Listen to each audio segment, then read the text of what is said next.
So I know a lot of artists I've already spoken to who are very excited to see you perform. Yes, thank you. And I know you're excited to see some of them perform. But oh my God! Yeah. What's it like to sort of be in this community of folks who? I mean, I know you're in the city, so you do get to see a lot of folks who inspire you, or and work with some great people. I do. Yeah, but to be in this sort of environment today with folks who have some like-minded creativity. I mean, I think the first thing it does is it's like when you hear people sound checking, you're like, okay, I got to step my pussy up, to quote T.S. Madison. Does everyone know who T.S. Madison is? Anyway, that's her term.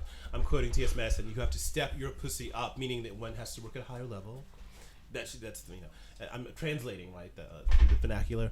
It's not even vernacular. I'm especially, it's not a culture I'm a part of, but I enjoy T.S. Madison's her vernacular. And so stepping your pussy, the first thing you think is like, damn, these people are like really good, and so you want to really bring it.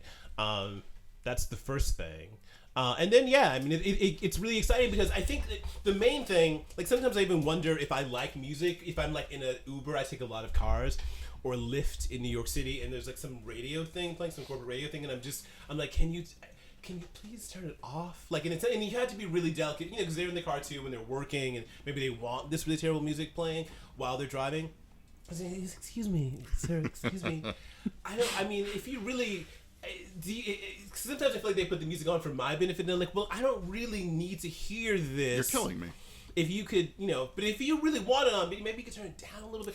So sometimes I wonder if I actually, in fact, like music. And then I was just listening to everyone's soundcheck, and I was like, oh my God, I love music. I just love a very particular kind of music. And I think what's really exciting about this festival is that it's just, I think it's really well curated. I think the music is really good. There was that jazz band that was playing that was like amazing. I didn't meet the piano player, but he was fantastic. The saxophonist was fantastic.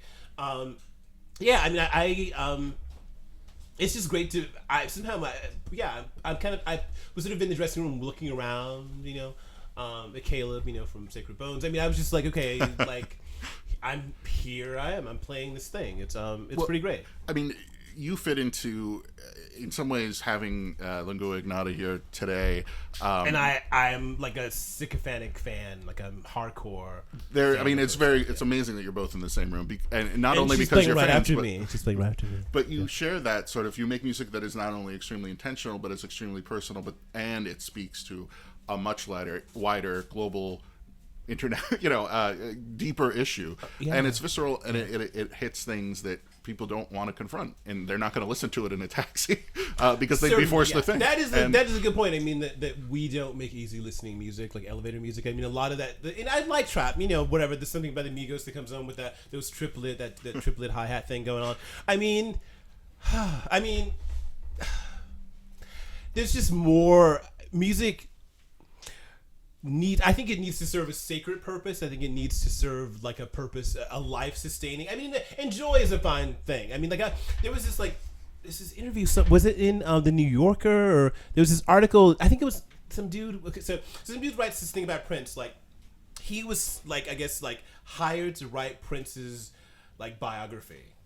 No one had ever written a biography that was approved by Prince, and this was right before he died, and he died before it could happen. And so there's all this sort of stuff, he sort of starts the article with I wrote this sort of statement of purpose. I love Prince for this reason, and Prince's music means this to me. Guy's 29. All these really old seasoned people, who write rock biographies are applying for this job, and the publishing company saying you should go with this guy. He's done all these things, and Prince chooses the guy who's never written a book, never been published or anything, who wrote this compelling essay.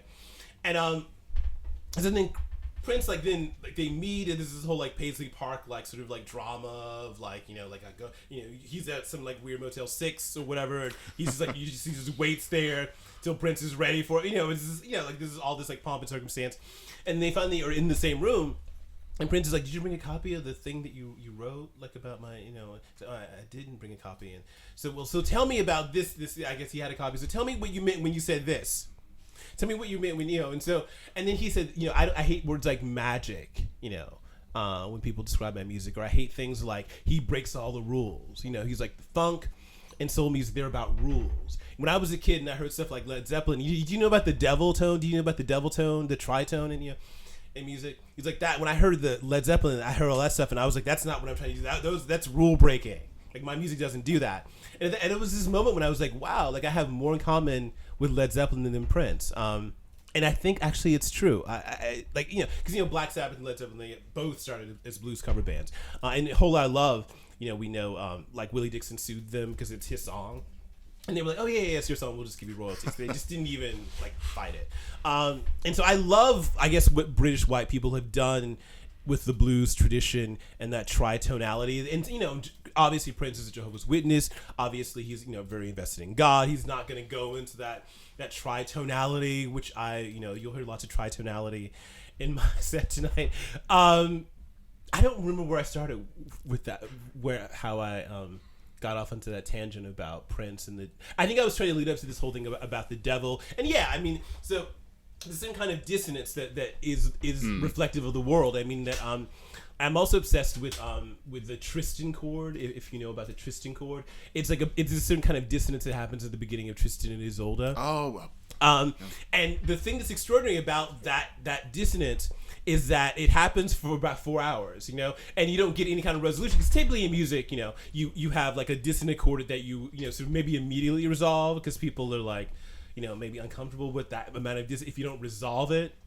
But it takes Wagner like until the very sort of last minutes of a 4-hour opera to come to any resolution, because often in life there's no resolution. My music theory teacher, this like sort of flaming homosexual who was a Christian and married to a woman, but I saw him cruising about. Anyway, I adore this man. Nothing about his, but he was a flaming. You could be a flaming homosexual who's not practicing homosexual, but I just saw him in the bathroom, trying to suck dick. So anyway, that's beside the point. He was talking about the Moonlight Sonata. There's these dissonant, sort of tones in the Moonlight Sonata, and he would sort of be playing. He was like, "Did you hear that? Did you hear that's pain?" He would say, and then he was sort of like, I've seen him. I was in his choir class. He had a gospel choir class and a music theory class, and I was in both of them. And he would do the same routine, and he would jump up. If you can imagine Little Richard playing the Moonlight Sonata, it's like that kind of personality, like very God-fearing, very self-possessed. He jumps up and he's like, "That's pain," and he's like, sometimes in life you can't resolve the conflict, but in music you can.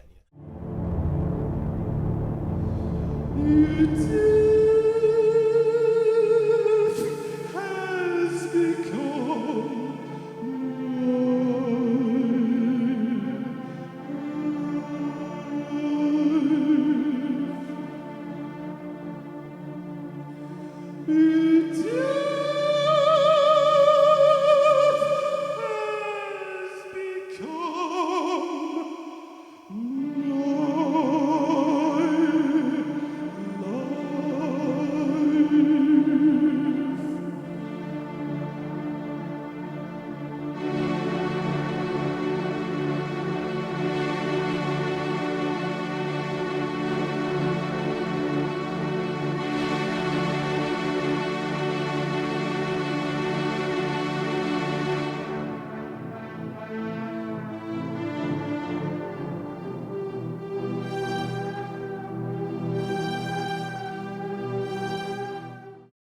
and so I love this idea, in Wagner first, but then in a lot of like, sort of dissonant, like black metal or dissonant noise music, that there's a lot of confusion and a lot of like dissonance that is unresolved. I know so many lives that have, ended in death, suicide or whatever, that these things are just not resolved. Things aren't often resolved. And so I think that there needs to be music that speaks to that. And so, probably it's not most radio friendly thing, but it's still played like that's the godfather of all tritones of like in Funeral Doom is Black Sabbath by Black Sabbath on the first album Black Sabbath, and that tritonality, and you on rock radio stations you still hear that, and that's the fantastic thing, that tritonality that just sounds very evil. It's an evocation of the devil. And I always like to say that, like, in my evocation of the devil, when I, people are concerned about my black people especially, my upside down crosses and all this sort of talk about the devil, and I talk about slavery and emancipation, and slaves were like sort of forced to read the Bible only. They were like not encouraged to read or learn to read, but if they were, it was only the Bible. And then we have this emancipatory moment when like suddenly the slaves are freed, and there's a different kind of music that emerges at that moment, this emancipatory moment that is a rejection of that kind of enforced Christianity, and it's the blues. And so I call myself a devil worshipping free black man in the blues tradition to evoke that particular emancipatory moment. For me, that moment is a very meaningful, important moment that needs to be sort of like talked about. I think that there's like a there's a rigidity sometimes that happens with black people around Christianity that just seems unnecessary. I mean, I'm not an anti-Christian person. I mean, like my main collaborator is a hardcore Christian. He actually went to Union Theological Seminary, studied with James Cone. James Cone is actually one of my theoretical idols. Deep Christian in the Black liberation theology tradition. And are we talking about Hunter? I'm sorry. Are we talking about Hunter from? Oh no! This is my friend Tucker Tucker Culbertson, who went to Union Theological Seminary. Hunter went to Columbia and studied philosophy, but he's very interested in religion. Obviously, we were talking about Hunter Hunt Hendricks, the founder of Liturgy, the band Liturgy, and main songwriter for Liturgy. I guess you talked to Greg Fox, the original drummer. He was the original drummer for Liturgy. Yep. Yeah. I love Greg Fox and I love Hunter. But yeah, Hunter and I made a record together called Funeral Doom Spiritual. We played lots of shows together, like in New York. Like we played maybe 10 or so shows in New York together, and then we played a show in LA and a show in San Francisco, and then we did Funeral Doom Spiritual with Hunter in the audience because we had a string ensemble do his parts, and then we had someone do his electronic stuff. But and Hunter's very interested in questions of God. Actually, the new Liturgy. Have you heard the new Liturgy single? Yes, I tweeted about it because I was God of Love. No, it's extraordinary. It took me 5 days to hear it after it came out, and I regretted not hearing it for those 5 days. Why did it take so long? I just forgot. It was a busy. People week. You have a wife and children. Don't you? I do. Yeah, I would imagine it would be very distracting from. I don't know, a life, like a life in art. Like this is true. This is true, but certainly that is a life. Yeah. No, you're right. But that is the life. But listening to your music is most of my life, so it was surprising that I didn't. Yeah, that you did. But it's so good. It's so good. It's amazing. Hunter, we talk a lot about God and sort of questions of God and religiosity and what that means. So I'm very interested in. And I mean the sort of Christian or the Christ myth is very fascinating. A lot of my work is sort of like concerned with this kind of. I mean, a lot of James Cone's ideas. James Cone wrote this book called The Cross and the Lynching Suite. You'll see a lot of that sort of these sort of images of crosses, upside down crosses, in it with the lynching sort of inside of them. You'll see a lot of that in the show tonight. And they'll probably edit if they film the show. They can edit some of that in. Anyway, I'm giving you direction to see if you could just pop some of that footage. Whoever's editing this, who's editing? Anyway, but if you get footage from tonight, you'll see and so a lot of that idea of the cross and the lynching tree is this notion that lynchings were in fact 20th century crucifixions, and so I'm very interested in sort of via sort of questions of like black suffering, black dismemberment, all the kinds of the very kind of violent, cannibalistic relationship that white people had to black bodies within lynching, where they cut off penises, toes, fingers for trophy collecting. This is like recent American history that people don't talk about. I'm very interested in this. I mean, in the kind of the new white supremacy is very much about the new white supremacy is very much like the old white supremacy, but it's sort of with a new sheen on it. It's very much that same kind of cannibalism. And usually I think it's happening in pornography. I have this show called American Cuck, where I'm sort of trying to deal with this guy, American Cuck, and the subtitle is From Plantations to Pornhub to Breitbart.com. And that piece is trying to sort of deal with that lineage, that etymology of the cuck. And the cuck is in conservative circles. Does everyone know about the cuck in conservative circles? Right, it's become a very mythological thing. Like they were referring to Jeb Bush when he was running for president as a cuck-servative. Or Marco Rubio was also being referred to as a cuck. These people are not sufficiently masculine enough to leave the country. You have to have a certain amount of testosterone, a certain amount of ability to have your wife not sleep with a black man. I mean, cuckolding doesn't specifically mean that your wife or girlfriend is sleeping with a black man, but if you watch porn on Pornhub, that seems to be what the narrative is all about. I mean, and what's interesting is that it's a very old narrative, a sort of a plantational narrative. If you see films like Mandingo, or read sort of certain kinds of accounts, sort of slave narrative accounts, it's like very much a thing that has survived, for about 400 years. In this country, and I'm just fascinated. Like, how does that, like, it's an oral tradition? It's like you know what I mean? You have to, like, just think about it. How does, like, this idea that, like, black men are sort of, like, hyper-masculine, hypersexual, have bigger dicks than everybody else, how does that sort of notion that we can trace back very clearly to plantations, how does it survive for 400 years in the white imagination? And then infiltrate into mine? Because it was I got this whole thing, I would say fairly late, when I was, like, 19, and I was in a sex club in San Francisco, and some Anyway, I won't go into too much detail about that, but this was my first lesson in what was really going on in the minds of white people when they were trying to have sex with black people. Anyway, it's a fact. These are interesting. This is a room full of people. You can't see all the people here. But there's 1, 2, 3, 4, 5, 6. Yeah, 6 people. This is a fascinating question. How would these things survive, like from slavery, like 400 years? How does these sort of antique notions about sort of white supremacist notions survive? And so it must be passed on in families. We use terms that are straight from the slavery in our daily conversations. In our daily conversations, certainly, and in pornography, I think there's a lot of maintenance of white supremacy and white supremacist ideas. It's the same way that sexism, and sort of ideas about women are I think there's something you understand the culture by what's going on with the pornography, which is really. I don't know how much. Just for research, I only watch pornography for research purposes, of course, only. But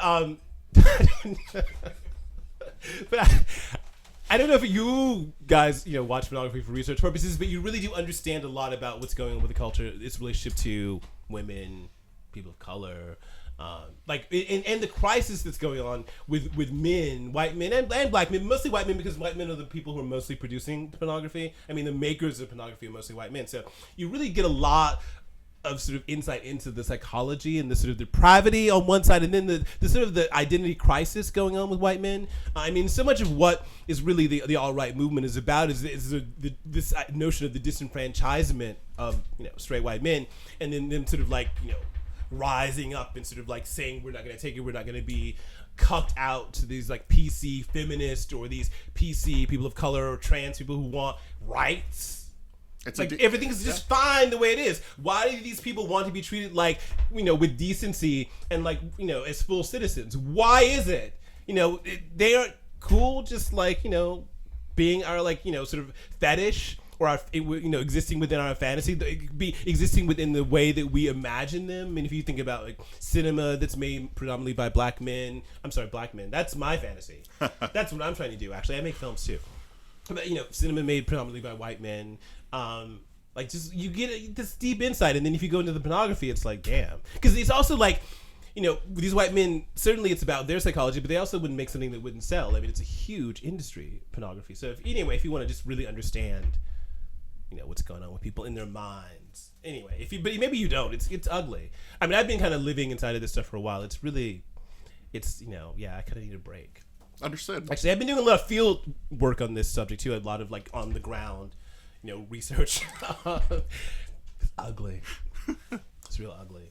So, who are you going to catch today while you're Kristen playing? is my primary goal. Is my primary goal. But also, wait, I heard, is it Crimson Rose?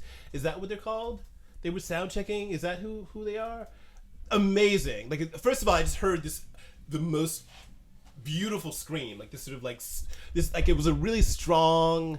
It's the woman who sings. I think it's Crimson Rose. I think it's a Rose. I think that's what they're called. I'm obsessed with. I'll look at my phone. I have a schedule, but they're playing. I think really soon. Actually, I really have to see them. That in their soundtrack, I heard the most amazing, extraordinary scream. Cloud Rider, pretty. Oh yeah, that's also absolutely worth catching. I'm gonna watch everything up till I play, probably from the green room, but I'll focus right before I go, and I have to focus on what I have to do, and so there's that. But I'm gonna try to catch a lot of things, and then of course I'm gonna catch Kristen after me, and then I'm probably gonna. I've been awake for a really long time, so then I'm probably gonna try to sleep. You can't. Unfortunately, I don't drive, and so the train doesn't leave here. It's they want to trap you for the night or something. And so we have some place we're staying, a house that we're staying in, and then we're leaving tomorrow morning. But I'm probably want to go sleep and decompress from this very long day. But everything I can possibly see, everything I've heard, because I got here really early, so I heard people sound checking before me and then everything after me, and everything was amazing. And I don't like anything. I don't like anything. So everything here that I heard was extraordinary, and so I'm very excited. Oh yeah, there was this woman. So they're also doing this these concerts from the green room. So there's the Ledge, and I guess Greg played there last night from the Ledge. Yep. And so right before my soundtrack, I heard these gorgeous voices, and I was like, these sort of soprano operatic-y sounding women, and I was like, they're stealing my gig. Well, the body has a 20-piece choir. Yes. Or something. which is ridiculous. Very excited about that. Yeah. Yeah, no, I'm down for all of it. It's great to be a part of, people who are, sort of imagining the world differently and sort of. I mean, I always worry that there isn't like my primary. Even though I perform in cathedrals and I love that, or concert halls, or like the Met. I just did this big show at the Met earlier this year, the Metropolitan Museum of Art. I mean, and I love those shows. Please continue to book me for those shows. I will always do those shows. But I love this DIY energy, and even though this is a bigger festival, it has like, I feel like I'm playing at the Glove in Brooklyn, and it has that kind of energy of like this sort of like underground feeling, and that is really where I'm located. That is like, really important to my identity, like underground, like goth scenes, noise scenes, metal scenes, punk scenes. Really, like, it's where I grew up. It's how I like think of the world, and I worry always that this new corporatization of everything doesn't have there's no way to continue to support this stuff. So this is really this is even happening. Just seems extraordinary to me. So I'm just thrilled that it's happening, that I'm here. Like, I'm a really negative person because look around, the world's fucked up. But I've been in this like place of deep gratitude the last 2 weeks. I'm flying. I was just in Norway playing music. Then I had a show when I got back, and I'm here playing music now. I'm traveling the world playing music is really, it's pretty great, right? So Absolutely. I mean, like, as much as that, it's hard to not. I'm negative because the world is, people are terrible. The world is terrible. Political things are terrible. Like all the sort of the separations of like children from their families at the border. All kinds of horrible things are going on. Constantly trans women being murdered. Just the list goes on and on and on. All kinds of like horrible injustices that I'm a sensitive person. They affect me. Like I get these things affect. It's not like just like me being like. I get really emotional when I see horrible things happening. I even like when the homeless people, I get really concerned. You can't in New York. You can't really engage every homeless person who's asking. Like I try to be nice to them and but I'm very sensitive. And so, but my life is actually, it's not a bad life. That I get to sing. Singing is. The thing about being, I'm a depressed person too. The thing about being really depressed is that it's hard to sing and be depressed. Like singing is ultimately about joy, even if you're singing about the worst things in the world, which I'm usually singing about the worst things in the world because that's my job. What am I supposed to do? Sing like, what is that guy? Be happy. Don't worry, be happy. Yeah, that guy, or like Pharrell's happy. It's the same thing. Yeah. Pharrell's happy, or like what is his name? Like Bobby McFerrin. Yeah, I can't do that. It's not, that's not me. It's just, no one's gonna believe me singing that. It's just absurd. But the thing about like, and I met Fred Moten. Do you know Fred Moten? He's an amazing writer, a beautiful poet. I met him in Glasgow a few years ago, and he like sort of checked out my work, which is just like the most amazing honor in the world. And he said, "You're singing about all these horrible things, but you're singing your way out of it." And I'll never forget that because it's true. Even if I'm singing about a horrible thing, by the end of it, at least I feel, well, sometimes I don't feel better. Sometimes I'm devastated and I'm in tears. But generally, it's about moving through something. Everything I do is about a kind of catharsis. For me and hopefully for the audience. But first for me, I can't. What you guys have got going on, as an audience, I can't really involve myself too much in that because I can't. I have to be really focused on what I'm doing. And I think if I'm doing my job, then you'll probably get it, feel it, or whatever, But really, it's about. And I think when you don't have joy in your life, and when you're a depressed person, it's like actually this year has not been the easiest for me. But the last 2 weeks, I've been like, wow. Singing, I really like singing. It's a really joyous thing to do. It's a great thing that's about kind of being happy, actually. Who knew? I think that's all I have to say. Thank you. Yeah. 16 times.